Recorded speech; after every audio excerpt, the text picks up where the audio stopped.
Remove the left side gas tank cover.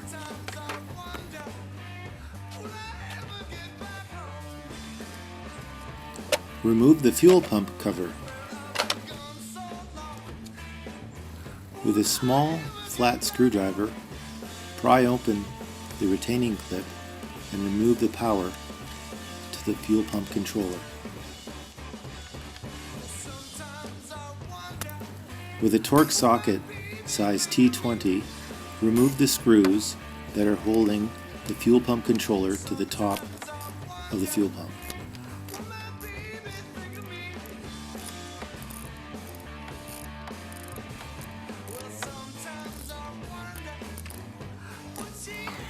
On the rear screw, I found it easier to use a torque screwdriver.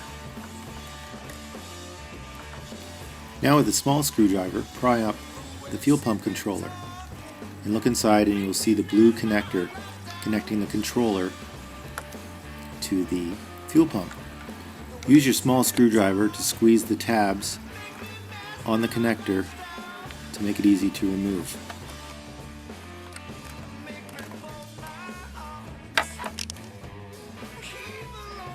Now take your fuel pump bypass cable and look at the blue connector and align that connector with the top of the fuel pump connector and connect it. Take the powerlet end of the bypass cable and insert it into your accessory socket.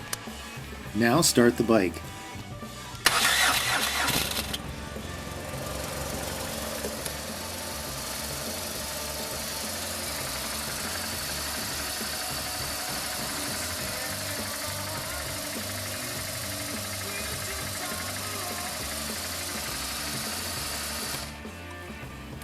You can tuck the cable under your side covers so that they're out of the way.